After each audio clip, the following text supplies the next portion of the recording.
Throughout my career, nothing has really been more important than protecting Ohio's citizens. Since I took office, we've developed initiatives to keep our communities safe. We've worked together on laws that protect our families. Our ideas have been innovative, and they've helped a number of people. But it's those on the front lines who are living this mission every single day. Our police officers, our sheriff's deputies, our troopers, our paramedics, EMTs, and our firefighters. Our Homeland Security agents, our emergency management personnel. Many of these first responders are here with us today, including representatives from the Buckeye Sheriff's Association, the Ohio Association of Chiefs of Police, the Fraternal Order of Police, the Ohio State Highway Patrol, the Ohio Fire Chiefs Association, Ohio Fire Marshals Association, Ohio Fire Marshal's Office, Ohio Emergency Medical Services, and the Ohio Emergency Management Agency. These are the people who run towards danger. These are the people who risk their lives every day to keep us safe. These are the individuals who are truly our protectors. To put it mildly, when it comes to law enforcement, these past few years have been difficult. There have been calls for defunding the police, which can leave officers feeling demoralized. Some have left the profession altogether. And sometimes there are not enough qualified new recruits stepping up to fill those shoes.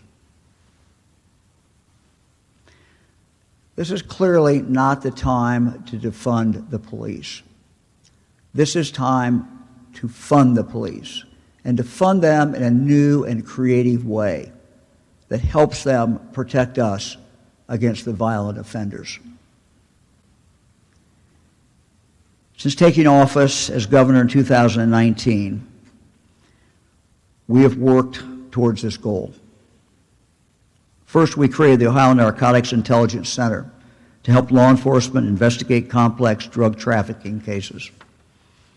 We launched Ohio's School Safety Center, the first statewide office of its kind that does nothing but focus on protecting school students and staff. We created the Ohio Office of Law Enforcement Recruitment. We created the Ohio Office of First Responder Wellness. And with the help of Ohio's General Assembly, we've dedicated millions of dollars in state funding from Ohio's operating budget to offer grants for body-worn cameras, to pay for innovative technology and other tools to counter violence.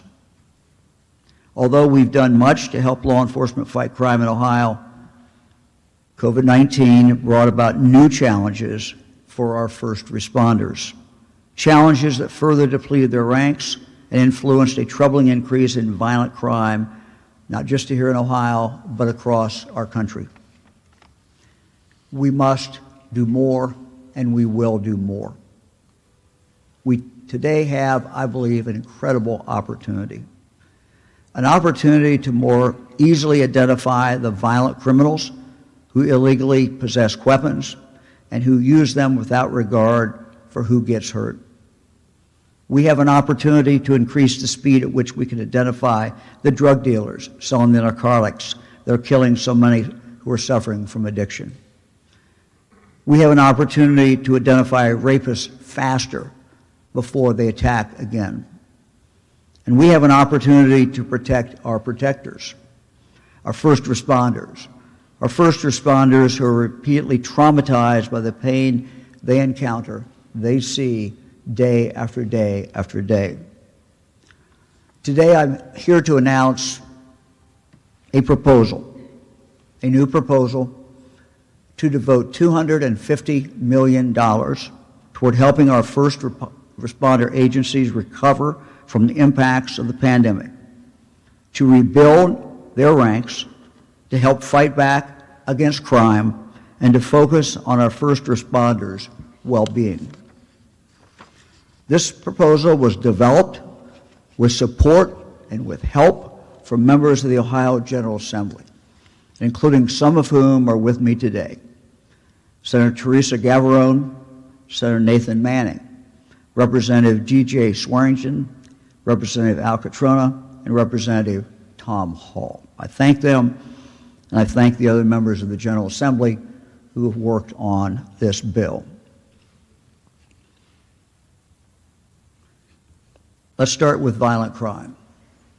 Of the $250 million in federal American Rescue Plan Act funding, our proposal would dedicate $175 million towards supporting state and local law enforcement efforts to prevent violence, solve crimes, and hold violent offenders accountable.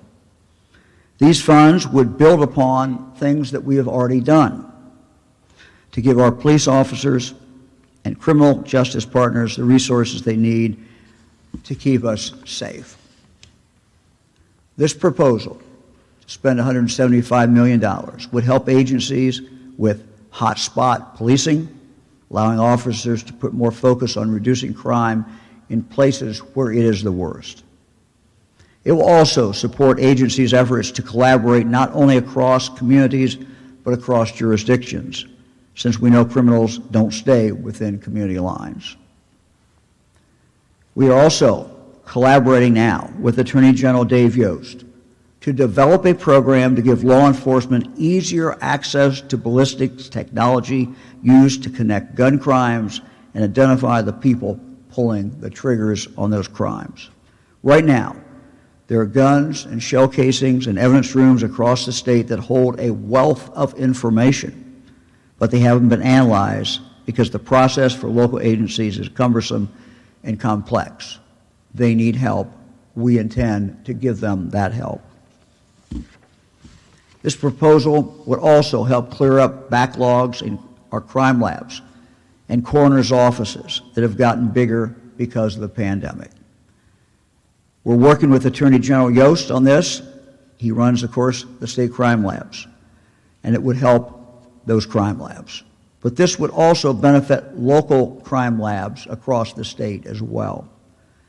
By speeding up chemistry, toxicology, DNA, and other testing, this will help pick up the pace of investigations and decrease the time it takes to identify drug dealers and other criminals. Let me now turn to wellness and our first responders. This proposal would also direct a total of $75 million towards supporting the resilience, the recovery, and recruitment of Ohio's first responders. We ask our police officers day in, day out to do so very much.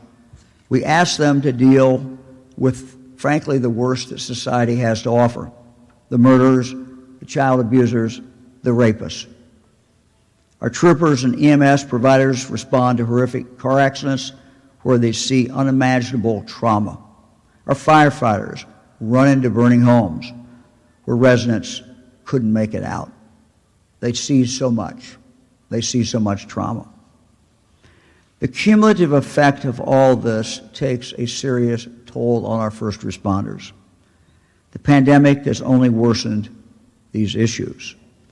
That's why we must offer more services to help our first responders confront the trauma of the jobs that they hold. We need to protect them so they can protect us. Right now, there simply aren't enough peer support programs that our first responders can turn to for help coping with the horrific scenes they regularly encounter. Our proposal would help our first responder agencies create their own wellness programs and bring in suicide prevention training focused specifically on the challenges our first responders face. I know if the FOP and other organizations already have worked and have been working diligently in this area, we would help them and give them more support.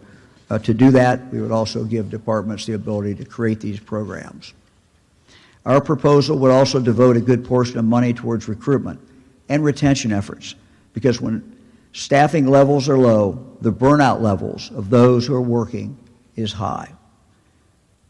This proposal will also devote funds to explorer programs to engage high school and college students who are interested in first responder careers, similar to the College of Law Enforcement program, the College to Law Enforcement program I announced in May. As experts in this field have told us, if you're really serious about recruitment, many times you have to grow your own, and this is what this program does. We would also provide tuition assistance for students and cadets who can't afford the cost of basic training, so that we can bring our forces back to pre-pandemic staffing levels. And our proposal would fund community police relations efforts to strengthen the relationship between law enforcement and the public that they serve. Overall, we envision that these funds would be awarded to local entities in the form of grants managed by the Ohio Office of Criminal Justice Services and the Ohio Emergency Management Agency.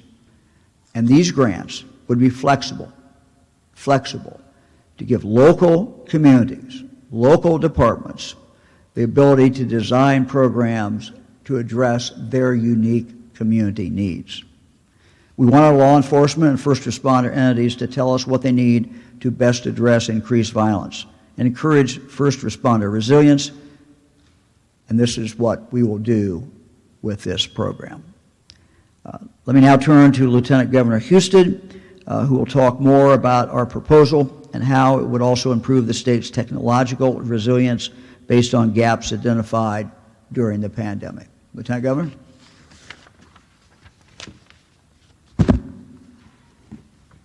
Thank you, Governor.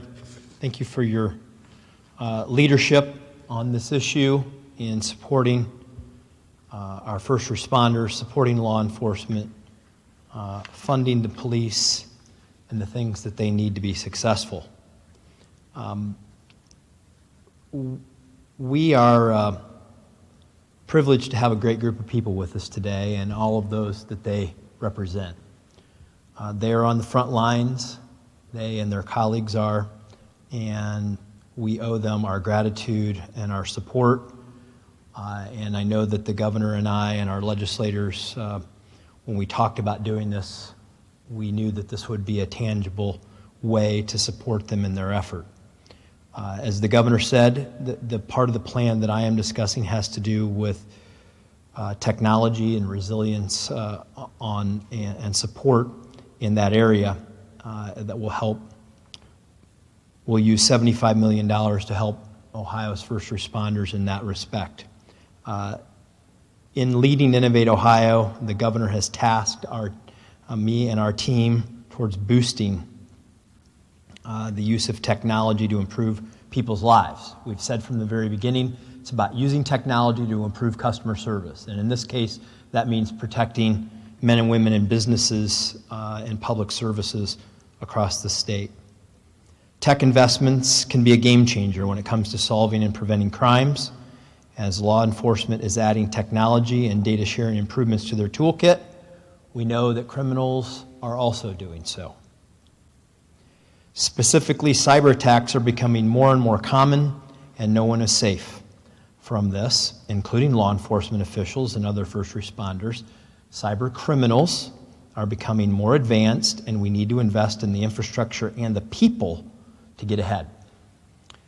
That's why this funding will be used to support technology resiliency and addressing gaps in emergency response technology encountered during the pandemic, related particularly to communications in our technology systems, information sharing, and cybersecurity. In the first year, the First Responder Resilience and Recovery Grant Program will allocate funds toward technology upgrades to prevent cyber threats and assist first responders as they carry out these services for their respective communities.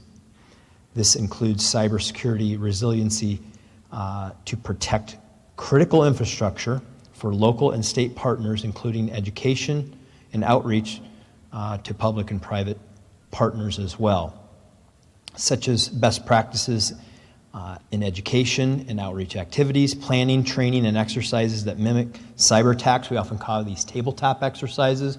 We did those when I was Secretary of State in addressing election security.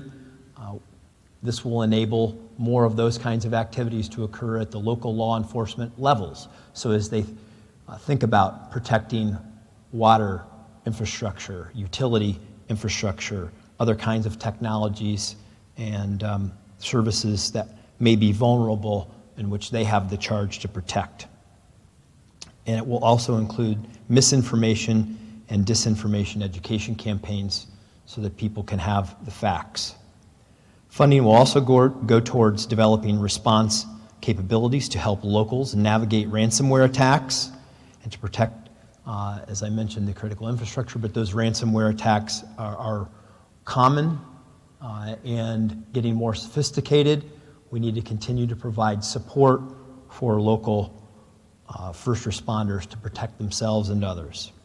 These investments in technology will be provided to support our first responders in Homeland Security and emergency management to help recover, respond to these pandemic demands, to increase capacity to improve communication that overcomes technology challenges, and expand local cybersecurity fraud prevention efforts to address vulnerabilities that I'm sure several of these folks behind me at some point will be able to highlight in more practical depth. I want to again thank the members of the General Assembly for responding so quickly, as the governor called on them to do. They have agreed to respond quickly, and I want to thank our police officers, paramedics, EMTs, firefighters, and those who are serving all of us every day. They keep our families, our businesses, and our state and community safe, and we appreciate them being here today. Governor? Okay, Governor, thank you. Thank you very much. Again, I want to thank the members of the General Assembly. We have here Senator Gavrone and Manning and Hall. Would like to ask them to say a few words. Would also like to invite after that, Representative Swearingen and Catrona to the podium. Thank you very much. We'll start with Senator Gavrone.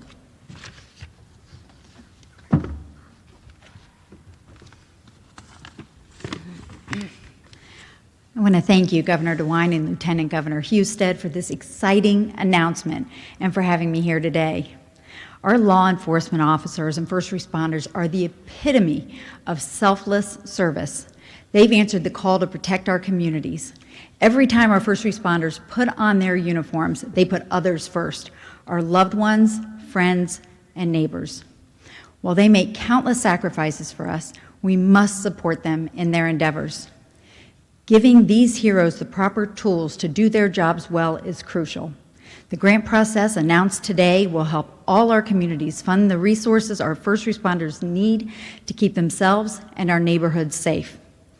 $250 million can accomplish substantial good across Ohio. It can help build up our law enforcement and first responders.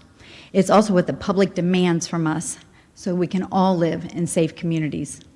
As said before, these funds are meant for the whole state, from our cities to our villages and to our townships.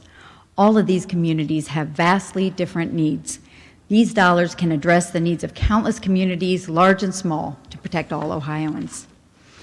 Take it from me, I have a district that has the suburbs of Toledo and cities like Sandusky and Wauseon, villages and townships, and they all have different needs.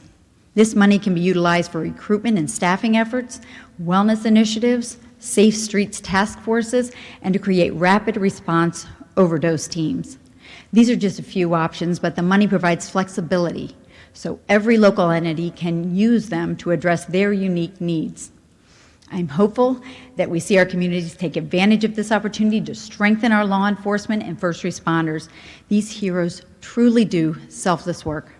Again, these dollars can accomplish substantial good, and I'm excited to see the amazing work that comes from this grant process. Thank you very much.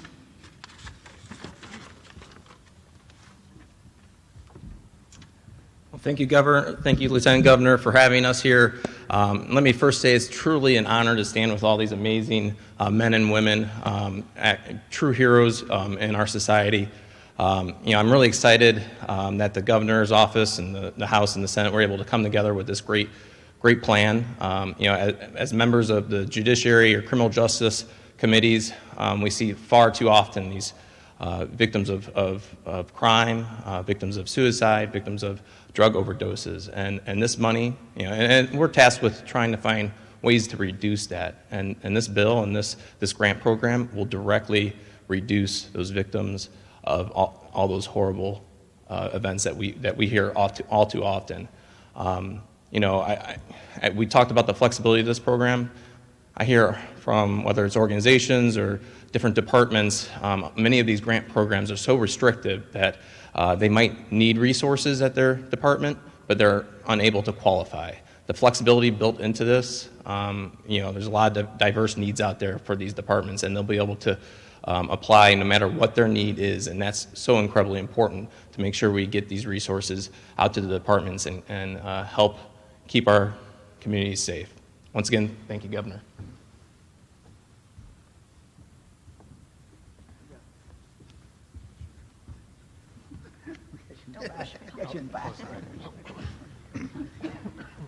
Yeah, we would just like, from the House side of things, we'd like to take the opportunity to thank the governor and the lieutenant governor for inviting us here today for this great initiative. The only really thing we can express at this moment is heartfelt thanks and gratitude for the men and women who are first responders in our communities and our state. They really deserve this. They're the ones that are running towards the danger, they're keeping our communities safe, and they're keeping crime off the streets. So it's an honor and a privilege to be a joint sponsor on this legislation with Representative Catrona and supporting them and their efforts in our local communities. And we think at the end of the day, this makes our first responders better and this makes our state better. Thank you.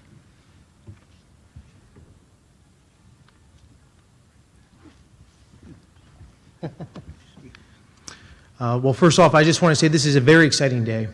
This is promises made, promises kept. I know a lot of people, like Representative Swearingen and myself, we said that we were not going to defund, but rather we would fund our police and our law enforcement, our first responders, those brave men and women that go out every single day.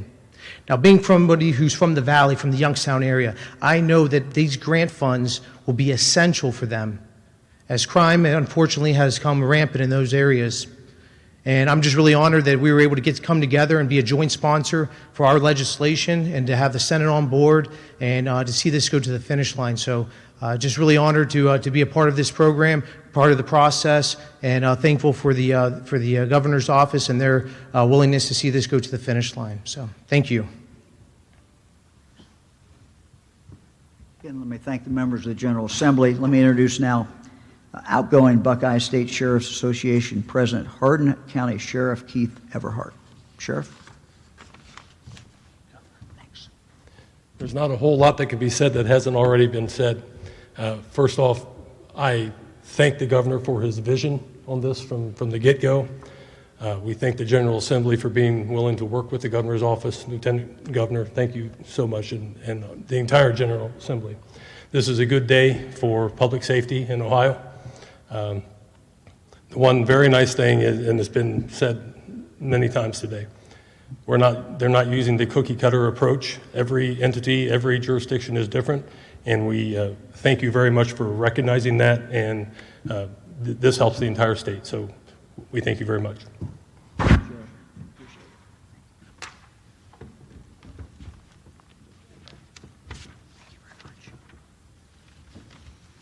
Also want to mention that we have representatives from the Ohio Prosecutors Association, and we appreciate them being here. Also members of local government who are here supporting this. Let me now introduce Findlay Mayor Christina Murrin to discuss the importance of this funding for our local communities. Mayor? Thank you. Thanks, Mayor. Good afternoon. As the governor said, I'm here representing kind of the local voice, and as a director with the Ohio Mayor's Alliance, I'm here to share first our thanks to those who were a part of it, and as we listed so many of them today, it takes a team to accomplish true change. And over the past 2 years, I can guarantee there's one population that has not worked from home a single day, and that is our state's first responders. And as I talked to them throughout the pandemic, they kept saying, we just need to know you support us. They are willing to show up every day and put their lives on the line to keep our communities safe, to intervene when no one else wants to, and to see each of us at our lowest point. As mayors, we're responsible for making sure that every day your water turns on, your toilets flush, your roads are easy to be able to drive on, and our most important responsibility is making sure that you have a safe community. Why? Because it's the right thing to do, but also because we know that safe communities are prosperous communities. And the governor and his team recognize that. So as we look at investing $250 million, that's a lot of money.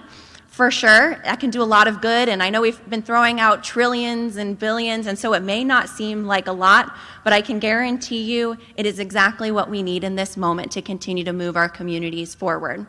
And so in Findlay, as we're talking about how we use our ARPA dollars wisely, we talk about making innovative investments for sustainable solutions. And that's what this is all about.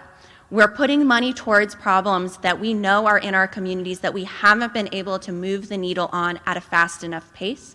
And by making this additional investment, we'll see true change. And so whether it be in Findlay as we look at dash and body cams, or looking at mental health for our community members or for our police and first responders, this will make a true difference.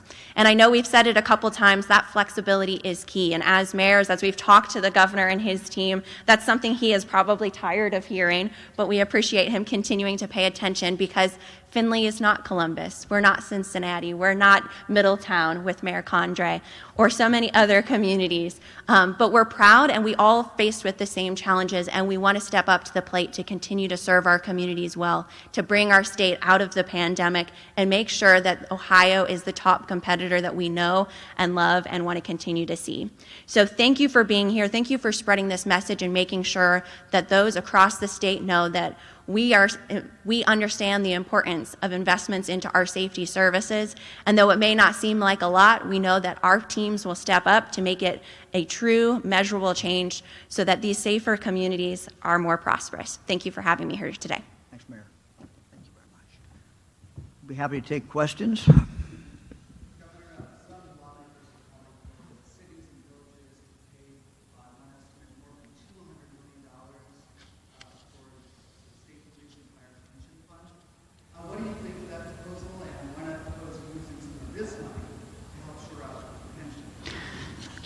Well, I'm going to take a look at that. This is a discussion that we have to have. We owe an obligation to our police officers, retired police officers, to make sure that they have what they were promised.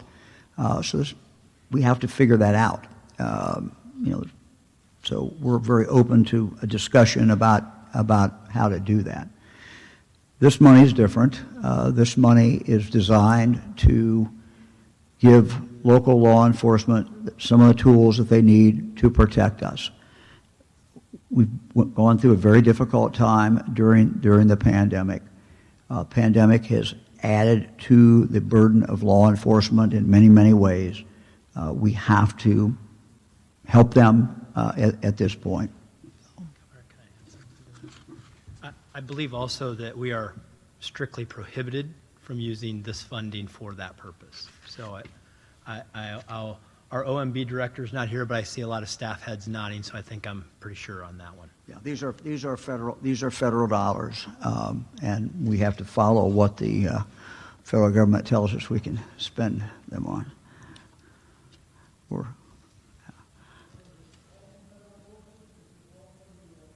Yes.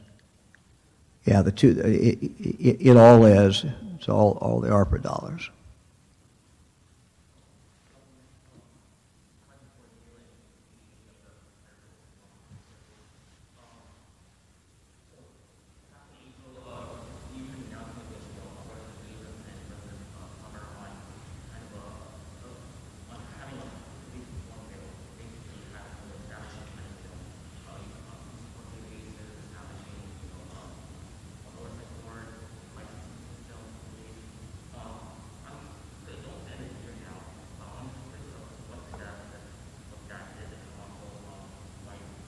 Yeah, look, I very much support the police reform bill that we put forward. It is a bill that was worked out over a number of months with community groups as well as police groups, and there is really no reason that we should not move forward in regard to this bill. So we, feel that the bill helps to protect the police and it helps to protect the public.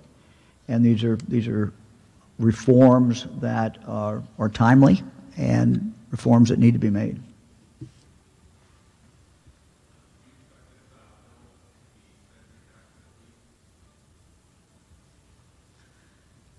Well, that's a question more for the Speaker and the Senate President. But this is something that we have discussed. Obviously, as you see, the members of the General Assembly who are here, they might have a better idea of the timing. I try not to get into the business of the Senate and the House. So, I don't know if anybody's got an idea.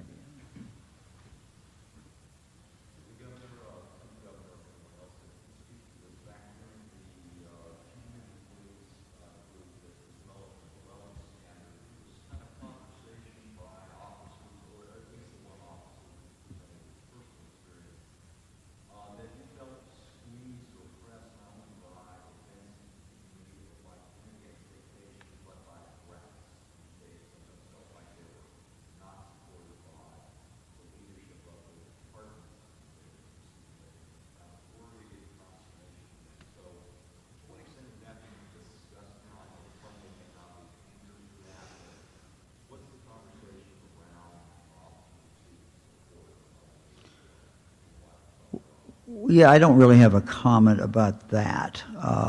What I do know is that nationwide and in Ohio, we're losing too many officers to suicide. The stress on police is always great. The pandemic has not helped that. It's made it worse. I think controversies, have made it situation that we're in today in the last several years. Different high-profile cases have certainly not made it easier in regard to the recruiting of police officers. So this bill is focused on recruiting of police officers, but it's also focused on the obligation that we owe to every police officer in the state of Ohio. Police officers, men and women, are doing jobs that others are not doing. They're doing jobs that we don't have to do every day. They run towards danger. They do not run away from it. When they get up in the morning and get dressed and put on their uniform, members of their family, I'm sure, look at them and wonder what are they going to encounter that day. And they probably wonder what they're going to encounter as well. So we owe this to these men and women who are out there protecting us every single day.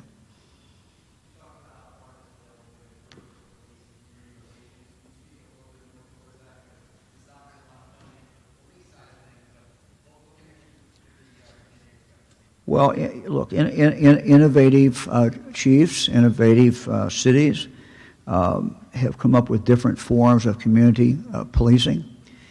And that certainly is one of the areas that could be funded under this bill.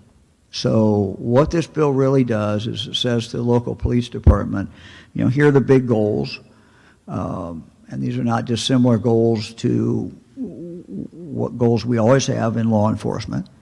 And you can design your own program for your own community.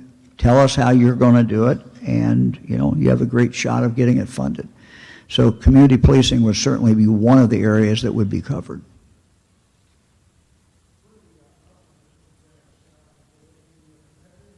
Yeah, these are going to be competitive grants. The Office of Criminal Justice Services will set up the parameters of that. I have told them and told them in front of all the officers behind me just a few minutes ago that I was in a pretty big hurry, and we should make this as simple as we can, but we also should try to get the money out as quickly as we can. Now we're getting a little ahead of ourselves because we have to needs to pass in the General Assembly, needs to be signed by the governor. But once that happens, then the Office of Criminal Justice Services, Carlton Moore, has my specific instructions to move as quickly as possible.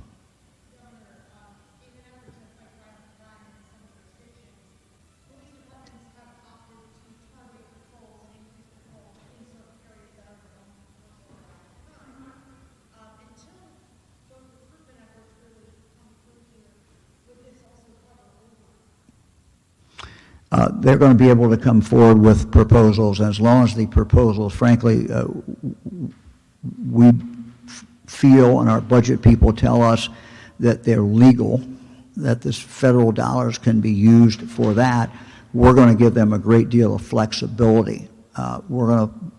I firmly believe that they know better than anybody else what they need in their community.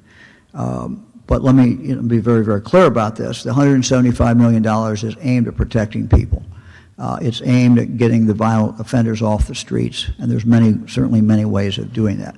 There also are a couple other big goals in here, which are more macro, more statewide goals. And we'll have more announcements and more information at a news conference in the future to be held by myself and the Attorney General in regard to ballistics. I think it would probably shock people to know that we have guns, we have casing that have not been entered into a system, and we really need to get caught up all over the state of Ohio. And local law enforcement many times does not have the equipment, they do not have the time, and so a significant amount of this money will go towards, or a portion of this money will at least go towards making that easier for local law enforcement to do. And that's something we're working on with the Attorney General.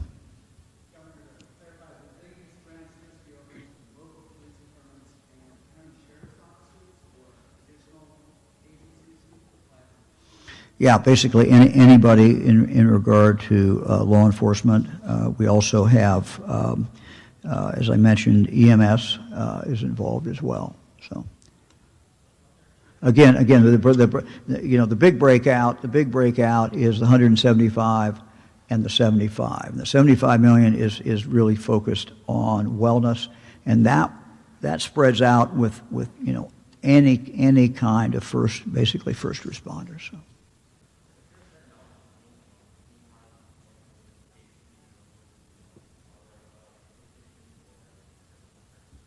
No, there'll be we will announce a time period and the parameters of the grants.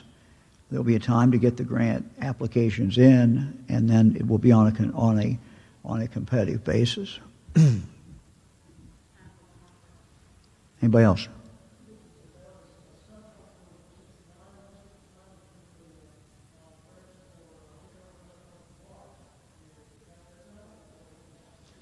That's not a question I can answer. I know that we're looking to get some additional assistance and some bills passed, but that's a question probably more for the Speaker and the Senate President. Well, let me again thank the men and women who are behind me. I want to thank them. They represent so many different law enforcement agencies and law enforcement in general.